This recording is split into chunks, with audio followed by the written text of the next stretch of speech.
আরে বা এনি পর্যটনের জায়গা নাই।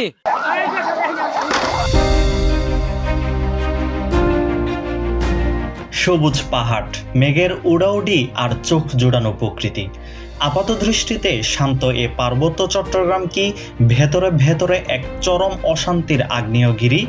গত কয়েক দশক ধরে এখানে পাহাড়ি ও বাঙালিদের মধ্যকার রক্তক্ষয়ী সংঘাত কেবল আইন শৃঙ্খলার অবনতি ঘটাচ্ছে না, বরং জন্ম নিচ্ছে এক মারাত্মক জাতীয় নিরাপত্তা ঝুঁকির।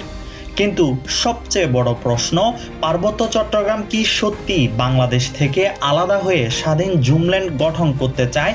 1997 সালের ঐতিহাসিক শান্তি চুক্তি কেন ব্যর্থ হলো পাহাড়ের শান্তি ফেরাতে?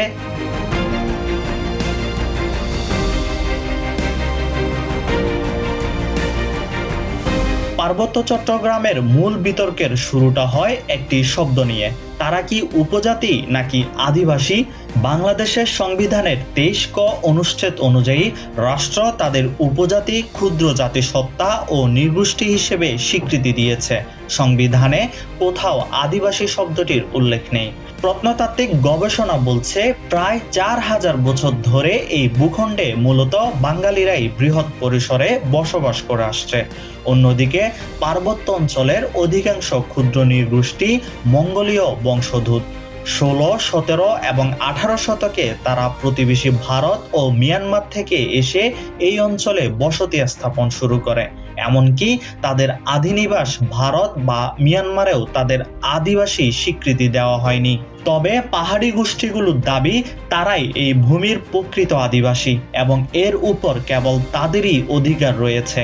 2007 সালে জাতিসংঘ যখন আদিবাসী অধিকার ঘোষণা পাশ করে, বাংলাদেশ তাতে স্বাক্ষর করেনি, কারণ এই স্বীকৃতি দিলে আন্তর্জাতিক আইন অনুযায়ী তাদের সম্পূর্ণ স্বায়ত্তশাসন দিতে হবে, যা দেশের অখণ্ডতার জন্য বড় চ্যালেঞ্জ।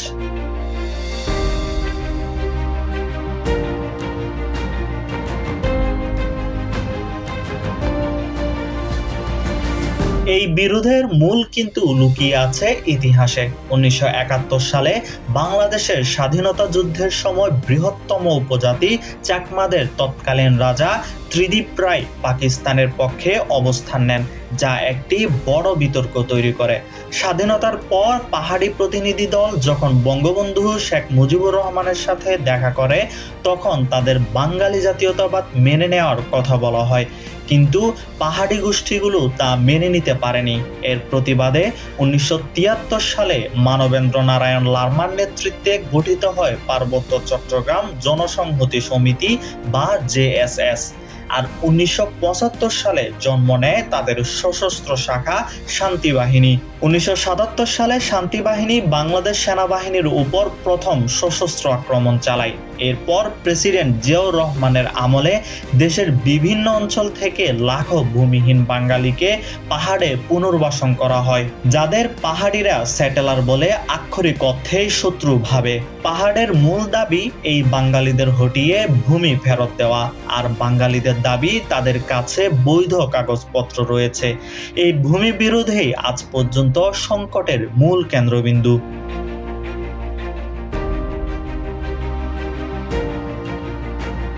দীর্ঘ লড়াইয়ের পর 1997 সালের 2 ডিসেম্বর তৎকালীন প্রধানমন্ত্রী শেখ হাসিনা এবং জেএসএস নেতা সন্তু লারমার মধ্যে ঐতিহাসিক পার্বত্য শান্তি চুক্তি স্বাক্ষরিত হয়।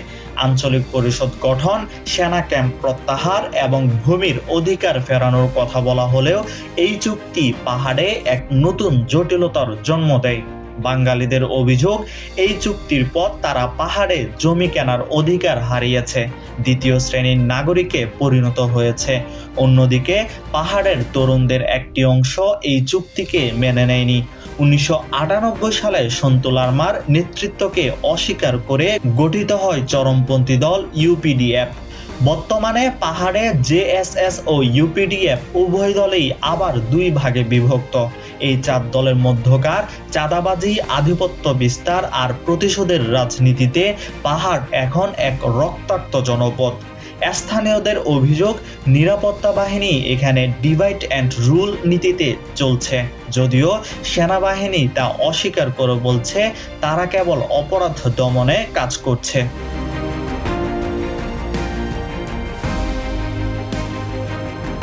তাহলে কি পাহাড়িরা স্বাধীন হতে চায়? ভেতরের খবর হলো, পাহাড়ি সাধারণ মানুষ হয়তো যুদ্ধ চায় না, কিন্তু কিছু বিচ্ছিন্নতাবাদী গোষ্ঠী আড়াল থেকে জুমল্যান্ড নামে একটি স্বাধীন রাষ্ট্র গঠনের প্রচারণা ও অপতৎপরতা চালাচ্ছে। এমনকি তারা তাদের কল্পিত জাতীয় পতাকা, জাতীয় সঙ্গীত এবং পৃথক মুদ্রার নকশাও তৈরি করেছে। বিভিন্ন আন্তর্জাতিক এনজিও এবং বিদেশি ষড়যন্ত্রের হাতও রয়েছে এর পিছনে।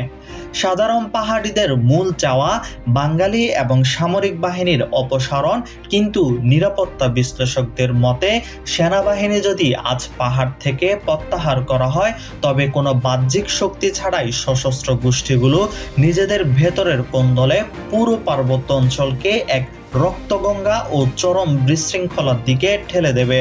স্বাধীন জুমল্যান্ড প্রতিষ্ঠিত হওয়া সহজ নয়, কিন্তু এই সশস্ত্র গোষ্ঠীগুলোর কারণে পাহাড়ে একাধিক মুক্তাঞ্চল বা নোম্যান্স ল্যান্ড গড়ে ওঠার ঝুঁকি দিন দিন বাড়ছে, যা বাংলাদেশের সার্বভৌমত্বের জন্য এক বিরাট হুমকি।